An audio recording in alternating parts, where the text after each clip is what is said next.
Welcome to Mindfulness Manufacturing. My name is Trevor Blondeel. Spending 25 years in manufacturing, I discovered the real impact we have on turnover, communication, and the ability to manage change is how we show up. That's the essence of emotional intelligence. In each episode, we bring a guest or message to expand your skills, engage your people, and grow your organization. So let's jump in. Manufacturers get focused on what I like to call the four walls. We get our blinders on, don't really see what's going on outside in the community, in the industry, and we get caught up in those day-to-day tasks and fires. And we really don't talk too much about branding or the reputation of the plant or as a leader. And whether you want to talk about it or not, you have one. And today we got an expert on to discuss this and help us figure this out. Kenneth Shark Kinney. And yes, we call him Shark because he actually dives with sharks. He's a keynote speaker, marketing strategist, awesome podcast host, and he's on a mission to make brands more curious and less misunderstood, and leaders more fearless in their desire to impact real change. And that's what we're about on Mindfulness Manufacturing: is less lessons, more stories on how do we make change as a leader. And he's worked with companies like GE, FedEx, Hilton Hotels. And today he's going to talk to us about lessons we can apply to manufacturing. How can we be more mindful in our personal brand to impact real change? Shark, welcome. Where do we start? Oh, so many places. Probably more in the water for me than inside four walls, but I'm excited to be here and let's dive in.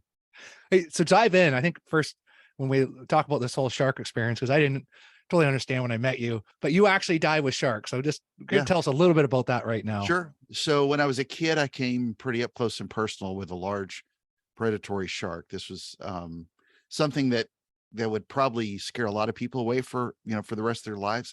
I just became totally enamored with it. It was my spirit animal.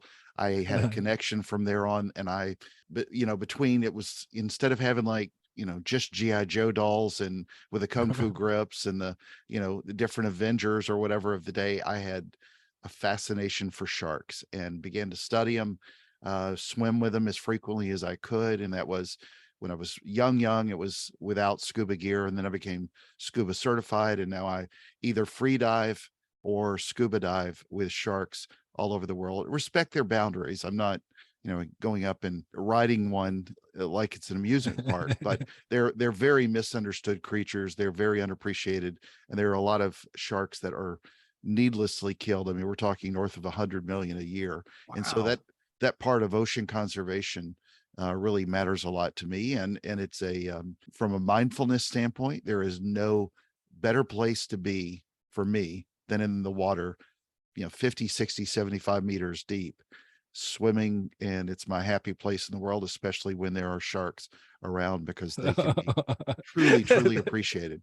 You are the first guest and probably the last that would say that's a peaceful spot. But I respect your curiosity. It's that whole be curious and respect the boundaries, right? As long as it's the same thing working in manufacturing. If we understand each other and we can understand those boundaries, you can swim with sharks. So maybe we won't be swimming with sharks after we listen to this, but maybe we can have, some better conversations and show ourselves more. But we will get there, because my tagline is be curious, be fearless, and dive deeper. So you can apply that in your own life, whichever way you want. And so to dive deeper, the reason that we've brought you on, and there's been more questions and conversations this past couple of years with talking to leaders in manufacturing around, is it important to really expose yourself outside these four walls, from this whole marketing branding, and we don't even know what the right terminology is.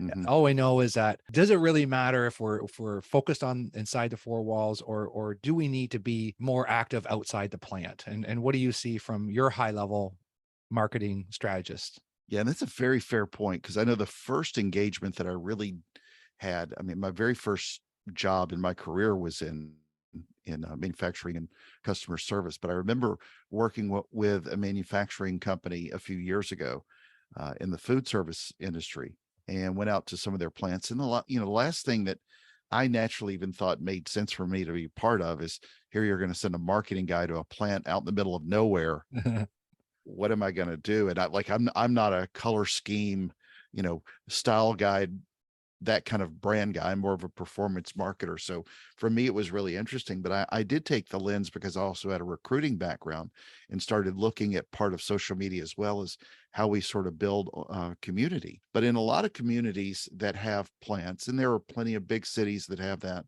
but I think this has become evident to me across the board is there's a few things that manufacturing communities, if you will. That's the way I often think of it, as a community, not just the company, because the company very often is 1,000 miles away, headquartered in a bigger city. True. But you need to focus on the clear story that you want people to tell about your manufacturing plant or that community. Make it as simple and concise, and one that all of your employees can tell to others about that manufacturing plant, the job, the work environment. Acme company may be based in New York. They may be headquartered in New York, but John and Sue live in a community in South Haven, Mississippi, or Searcy, Arkansas, or Odessa, Texas, or Bristol, Indiana. I mean, all these communities around bigger communities, but this is where they work and live. And that community matters to them. And the story they share locally on social or in person needs to be in a bite-sized chunk that they can recite over and over to people, so that people will know this is a great place to work and to perform. And you're doing something bigger for whatever that manufacturing causes. Maybe you're doing something for the environment and you're really proud of building, I'm making this up, solar panels. You want people to be able to articulate that extremely well, clear and concise, so that it doesn't get fumbled up. And then the first person that tells the story tells one thing. By the time you get to the end of the line, it's rubber baby buggy bumper, and you don't know really what they've told in that story. The other one is, and this is the one where, because of my previous recruiting background, that they really wanted to bring me in to look at several of the different plants, was to develop part of that community almost from a marketing strategy structure. And that's really how they attract and lead people, how they create leaders in that community. In your recruiting, I think it's so essentially important, especially in any kind of blue collar role, to show and tell the real stories of the employees that they have. I hate using the authentic buzzword, but this is a great place to, where that's true. And a lot of businesses shy away from that. And then, an agency in a nearby city or a bigger city creates an ad for you or content with pictures from stock imagery sites. And you don't see, Carl and Jane who work there. It's a file number with a description that simply says, diverse millennial group having fun at work. People know that's bull when they see it. And if the goal is to literally show a diverse millennial group or whatever that narrative is, you have employees who likely fit that mix, and people who look like them are going to be more attracted to those stories than glossy imagery that doesn't reflect their workforce. And it's not the image of what you want them to be, but the story of who they are that really matters in that community. Yeah, I like the fact of the stock imagery, right? We're not trying to be this fancy brand. We just want to show like who really works here. What's it really like to work at this place? Well, and I worked in lawn care, and we did millions of dollars in advertising every year. Do I want to see a picture of some, ornate estate that has the most well manicured lawn with, probably 10 people that come every other day to curate the lawn? Or do I want to see what my lawn would look like without those beautiful weeds that I had growing every day? It's the real essence of, hey, what are we doing here at this manufacturing plant? And it seems like when I've seen some plants get more engaged with a little bit of social media or just a little bit of the community side, whether it's, putting a float in the Christmas parade, doing something at that local event, getting involved, leading that way, because we look at career progression, we want to do well, but sometimes we got to put our energy elsewhere, right? Like in that community aspect. So how have you helped some of the other companies with that community interaction? Well, one of the things that I absolutely love, and I think this is in particularly important to each of us in the communities where we live, but that's get them involved with some sort of charitable organization that people can get behind the sport. And a lot of the people, blue collar people today make much better money than they used to. But a lot of those might have been the same people that were drawing from the food bank Mm, or getting toys as part of Toys for Tots, mm-hmm. or, or they've been part of that hospital that needs to raise funds. And getting that community behind that kind of directive can really be powerful. It can galvanize you with that feeling that they may not get inside the plant, but where they know they're doing something good for their local community. I think a lot of times people suffer when when larger brands want to raise money for a charity, and I'm all for raising money for Mm-hmm. whatever charity it is if it's a great cause. But I think sometimes a lot of people in a local community want to focus on what matters to them in their community, as opposed to just something that happened, 10,000 miles away. And so Yes. it's always a struggle, and there's not a right or wrong answer. You should donate to both if you can. Yeah. But what's really going to matter to that employee, what's going to draw emotion out of those employees to get more engagement, is often going to be what hits close to home. It's interesting. A lot of the research now, even as individuals looking to maybe work at a different plant, is looking at your own core values and what are the Absolutely. core values of that organization. And when we start talking about, I like that concept of like the charity that you're going to support is important. It can't be just, well, corporate is tied to this one, so we're going to do this. Well, no, each plant has its own identity. Mhm. And I love the fact of how you're mentioning, if we all have that same mantra, like we know our identity. You can talk to anybody that works there and they know it's go home safe. If that's the Exactly. main mantra, right? Is that this is how we live. This is our identity. And we're clear on that. And then there's that serotonin and oxytocins that kind of pump everybody up, because it's kind of like, we're not just loading parts here. We're not just making this part. We are working together for a bigger cause. Absolutely. Well, let me give you an example of somebody, and I just heard somebody bring this up the other day that I thought was fantastic. But if you think about community values that we put on the walls, people at every manufacturer I've ever gone to list their core values and some Oh things yeah. that are really important, and they are. But if I ask you this question, what company had these values, these espoused values displayed in the lobby? Integrity, communication, respect, and excellence. Probably One, everyone. that could be everyone, but number two, it was Enron. So Mm. I say that as Oh one of boy. the worst examples of a company, being in the Fortune top 10 to disappearing overnight, is that a lot of that is just in your front facing, but it's really got to be part of your DNA. So, I mean, that's where you get the community involved and where everybody's involved, not just some. And again, it doesn't have to be everybody in the plant. You just have to make a start with showing that community that you care. Yeah, we call that window dressing. Exactly. Exactly. And yeah, and I'm working with some companies now just on that whole, how do we transform what's on the wall to the actual DNA of the plant? And that comes through one dialogue, and it's got to Mhm. come, usually from some type of leadership, but it doesn't have to. It can come from anybody in that plant, right? If you're listening to this right Absolutely. now, you're driving, you can just ask those questions, right? Of what are we doing, or lead a garbage collection on this highway by our plant where we all drive in every day. And if you ask your leadership, it's pretty hard to say, no, we don't want to do anything in the community. Usually it's just a mindful aspect, right? We're just not thinking about it because we got to get that next part out because shipments are tight. Yeah. And it may not even be a charity. It could be that the baseball team in the local community that everybody cares about. It could be just find whatever it is that they care about. It doesn't, again, necessarily have to be a charity or a 501c3, could be a puppy shelter, or could be the high school baseball team or football team. Doesn't matter. Yeah. It's just finding something that they care about and build that community around it, because they're not living inside just those four walls anymore, and they're going to talk about it on social. They're going to talk about your message out in the community, whether you've had a good day or bad day. Someone talks about it on social media, whatever they choose as the platform. But that's something that we didn't deal with 20, 30 years ago, and you can't Mm. really contain that voice anymore. But you can, if you help make employees truly feel valued and appreciated as part of your DNA and inject in that community, they will say some good things. It doesn't all have to be negative on social that scares companies away. And that's a whole aspect of positive coaching that we've talked about and the importance of that. But yeah, if you're feeling that valued, I would say when you're at the grocery store and you're picking up some bananas, and you've got your shirt on from the plant from that day, and someone asks you, how's what's it like working there? I mean, that's branding, right, Shark?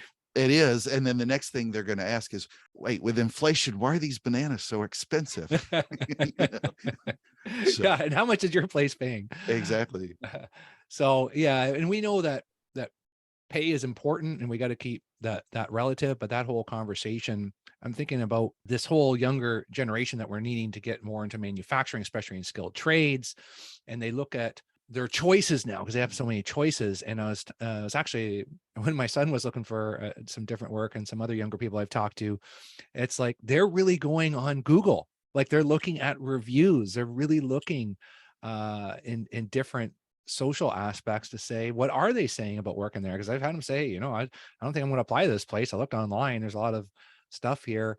So if I'm an employee and I do like working where I'm at, I usually ask about LinkedIn, and like, do you have a LinkedIn profile? And what do you recommend if someone's wants to get in more in the mindful mindset of their own leadership core values, and just sharing that more? And why would they do that? Well, luckily, LinkedIn, again, is a professional community more so than people complaining on Twitter and Facebook, which is why I spend the bulk of my time on there. But, help and foster people setting up their own personal brands, if you will, on LinkedIn. It used to be so much of just a one sheet resume, but now that has completely evolved. And being connected on social with supervisors and employees doesn't even mean being Facebook friends or friends in general, but you should connect with your community even there, on at least on LinkedIn. And I've worked with groups where in a group training before, we facilitated how to set up LinkedIn profiles and build out that Mm, professional brand. Look, I mean, the worker on the shop floor today is likely the plant manager of tomorrow, right? yes. And a lot of that comes from demonstrating professionalism, thoughtfulness, thought leadership, interest in a company or an industry. And the more that they do that, especially on things like that, that they do on LinkedIn, is a perfect platform for that. Like any other social media, it's a place to build and be part of a community. And HR leaders and senior leadership are going to be more impressed as you manufacture, and air Hmm. quotes, if you will, a body of social content like that, rather than just Facebook post about what you had for dinner or for whom you're voting. So LinkedIn is a powerful tool, especially for young leaders, for people who just want to demonstrate what their interests are about what they're spending at least 8 hours a day on the clock for every day.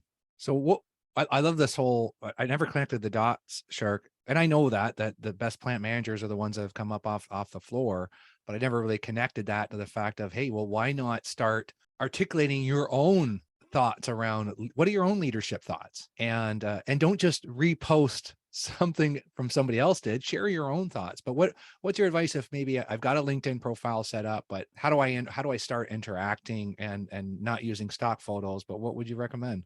Well, and connect with as many people, within that company as you can, because even the Mm, ones that are 1,000 miles away have a LinkedIn profile. It could be yeah. the CEO or whatever the C-suite is in there. They're connecting with them is not bad, and showing your thought leadership there. I think one of the things that you've got to start doing, if you don't know what kind of content to post, and this will get you recognized a lot more, comment on other people's posts. Mm, If you're worried about what to post, just engage with people in other posts. One of the worst things about LinkedIn today is that you get a lot of sales pitches and yeah. nobody engages with you on a social platform, and they forget that it's a social platform first. And so if your CEO posts some numbers about, we just did this thing with our charity group, or we just had a great quarter, or we just built this new amazing widget. Congratulations to the team. Jump in there and engage with as many comments as you can. Don't be shy, and be positive as part of that. I think for a lot of people, they don't know how powerful just commenting on LinkedIn can be for building your profile. There were years that I didn't post hardly anything, but I would comment, and I would get so much more of a following just from engaging on other people's content, because it shows them that you care about what they're doing. Start a Thinking. group on LinkedIn, you know, start a group, your local community group. You could start a group on any platform, but create one for whatever that local plant is in whatever part of the world it's in, and make that a community group. So The you would start a group just within your own plant. Absolutely. I mean, people do that all the time on Facebook. Yeah. In LinkedIn, it might be where you share more professional content. Yeah. Other than what time are we supposed to come into work today? It's not that kind of content, but it's more of, here's some great things about how to improve this sector of our manufacturing, according to, making this up, Harvard Business Review. I mean, Yeah. there's a place to foster that kind of content, and groups on LinkedIn are good as well. It isn't necessarily going to be, doesn't necessarily have to be labeled as the same kind of community. It could be just the mindful manufacturing group, Hmm. that's the sort of element where you start positioning that thought leadership inside a community. I like that. And is there a point where it's like, well, no, this person's just promoting too much positivity or like bragging about the plant too much? Like what's the balance there? Yeah, well, getting the job done is first and foremost the most important thing. I think it worries me if I see somebody walking through a plant with a hard hat and a safety vest on, and they're looking down at their phones as three, forklifts drive by. That's not the greatest feeling. I think as long as somebody is engaging in positive content that engages their community, rather Yeah. than just posting a lot of stuff just to post, gets nobody anywhere. And our friend Tom Singer on a previous episode talked about community and manufacturing. And it's okay that other manufacturers see what you're doing, right? We're Oh, in this absolutely. together. And if you can, I love the fact that you talked about, connect with people when you meet someone that works at a different plant. You're not going to exchange phone numbers all the time and keep in touch, but it's so easy just to say, hey, are you in LinkedIn? And just like to kind of follow what you're doing. And then all of a sudden, other people in other areas of manufacturing, and we need each other in manufacturing. So Agreed. Well, you said this at the start about the four walls. I think people felt like they could control the inside and the outside of the walls, and they can't anymore. mm, And they were connecting with other people on other platforms well before they decided to work for you. If you want to be the best plant, it's not because you've constricted the conversation inside your own four walls. And if you want to attract more people, better people, which I'm sure you do, I don't know of yeah. any company on the planet, let alone a manufacturing company, that just says, we get too many good people. Let's close it off. We don't want them talking. That doesn't happen. Yeah. The more that you're open about what you're doing. Again, you're not giving away company secrets. The whole thing is not about posting trade secrets online. That's a whole different conversation. But the fact that Carl or Susan did an amazing job, share that. Make it loud. You've Yeah. got the best flipping employees on the planet, Yeah. and you're proud of them. If you're more worried about XYZ Corporation trying to attract Carl or Susan away from you, that's an insecurity issue. So it's unfortunate, but it is what it is. It's good to say that out loud so the listeners can hear that. And it is a mindset, and we got to have that abundance. And those are the plants that are doing well. Let me ask you, I asked some people very great positions and confident in their company and their role. And I've asked them to come on the podcast, and they're like, I don't know, because I don't know what my company will say, or, and maybe that's why people are hesitant to post stuff about their company, even if it is positive. What have you seen on best practices working with plants and individuals that way? Well, that also reflects the reason why I left one company. I was building out my brand substantially, and they wanted to constrict it. And all those people that wanted to really kind of, a lot of times it's communications team. Hmm. They're all worried about that. They're all worried that you're Yeah. going to say something, and with rightfully so. The New York Times is not looking for a story where Billy or Jane said they voted for Trump or Biden. They're not looking for that. Yeah. They're looking for whatever Trump or Biden said, not the other way around. I think people over worry way too much if it's going to get them in some sort of, you know, but find me one story on the news that you've ever seen where they talked about what that small community in Nowhereville talked about. It's You a have good to, perspective taking. yeah, I mean, you have to be conscious of it, know what it could, what the impact could be, but you probably need to worry a little more about what it's going to do to your dynamic inside those four walls. A lot of people try to control that, but again, honestly, right now there's such a war for talent, Hmm. especially for manufacturing talent. It has been for decades, but as people ascend in their careers, it's hard to attract younger people to manufacturing. It's really difficult, and so give them the reins that they've had to enjoy social and use it as part of a good story. They're not going on there. If you treat people well and you value your employees, even if they're negative Nancy's and they go write about what they didn't like on a Yelp review, from your restaurant, if you treat them well and value them truly for 8 hours a day, odds are pretty good that they're not going to go on TikTok and rant about you for an hour. Yeah. It just doesn't happen. Or their community's so small that nobody cares. You can show much better, bigger stories about Carl and Jane who got promoted, or they did a great job, a great safety job, or they came up with something innovative. I mean, the more applause you put around those folks is going to really drown out a lot of the negative noise. It's just communications teams, and again, I get it, but the gates are down. People are, there are a lot of young people now, for example, that have been on TikTok in high school and Instagram and through high school and have hundreds of thousands of followers. Yeah. You think you're going to stop them from talking about you because they're on there, because because they went to work for your company? Not going to happen. And don't fear from it.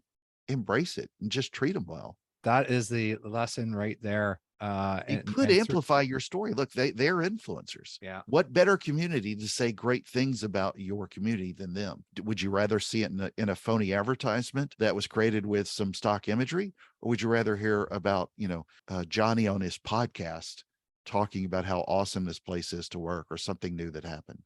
Yeah, it's just natural when you see a real story. And I look at these and it's like, I can tell those people don't work there Yeah. in this stock photo. And it's like, it looks like the village people, it's all set up with the different costumes almost, where it's kind of like, man, we could just take a picture of us out on the line. We're always worried about, obviously there's some boundaries on taking pictures inside your plant but just a conversation. And it's just amazing how people have to change the mindset. And I think that the manufacturing plants that are able to say, yeah, we encourage you talking in the public, and we don't need a communications team to rope everybody in and make sure that they're going to get electric shock if you say something, in the newspaper. And I had a colleague that wrote an article on LinkedIn and then kind of got pulled in and said, what's the meaning of this? And, kind of like questioning it instead of just like being excited, like, oh, wow, you're trying writing and you're writing on leadership and how's it going here at the plant? And what can we do to support you? Yeah, I couldn't agree more. I think, look, if somebody's writing anything that's wrong and it gets them in trouble, then stuff happens.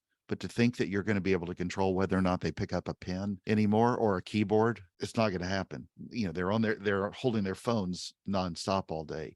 Help foster that. Another great way of telling these stories, if you don't mind, let me bring up is podcast. I know you and I were talking the other day about what a plant manager or supervisor should be listening to when they're driving into the plant today. Yeah. And that manager should be listening to the manufacturing mindfulness podcast or a Shark's Perspective podcast. But one of the best ways is to really help foster a community podcast. And why wouldn't you want Johnny or Susie who's on the shop floor? These are the only names I know: Johnny, Susie, Carl, and Jane. I use them over and over. But let's say Johnny sets up his own podcast and he interviews an executive who's 1,000 miles away for that podcast. Wouldn't you want, that's a perfect way of leveraging newer media, if you will. It doesn't have to just be a radio ad, but interacting with somebody on a conversation that, most podcasts get 100 people listen to them anyway. What if it's 100 people at that plant who hear that this VP of operations cares about his employees? That message can be fueled and funneled. The communications team would be stupid to get behind it, not to get behind it. They should be using it in their social media and their newsletters. And the employee is going to be flattered over the moon that he sees where his podcast that went to the people in the community of 5,000 people, but only 1,000 of those work at this plant and 100 of them listen, and he feels like he's a rock star. And why not show engagement that way with people? I don't know, but podcasts are a great place to start in a conversation in a community. Well, I'm going to send this episode to some people that I want to interview that maybe have been hesitant and not really having the perspective. Like, how proud would some of your team members and teammates be to hear you talking about your own thought leadership and what's working? And we share that and we just get better. Shark, this has flown by. What is the last message as a leader driving into work today you want them to think about? Two things. Everyone in the manufacturing plant is part of a community. It's almost like a school campus, and they're all wearing the same jersey. Mm-hmm. Think of that community and really foster it and build it. Second, in marketing, we also often talk about what customers are saying about you and your brand when you're not around. It's the same with employers and employees, and they're saying it. They're saying it loud. You may just not be listening or hearing it. If you're not becoming part of their community, then you're losing out on a real opportunity to engage with them better, make them feel more valued, more appreciated, and help them build their own futures. They're placing a bet on you today as to where they're going to go in their own careers. And they're not stopping that community building because you didn't become part of it or help it grow. So wrap your arms around it, manufacture it, and show them you care. Manufacturing greatness. There you All go. right. So we now have a Shark's perspective on mindfulness manufacturing. And if we want to dive in deeper, Shark, on this whole aspect of your perspective and your insights on marketing, how do people best follow you? Probably find me on LinkedIn, Kenneth Kinney, and they can find me on a sharksperspective.com is my website, or they can email me, Kenneth at a sharksperspective.com. Love it. Thanks so much for coming on. All right, buddy. Have a great day. Hey folks, appreciate you taking the time to join us today. If you enjoyed this episode, share it with someone. Haven't subscribed yet? Do it now. Remember, if you want results, the key is increasing your awareness of how you show up.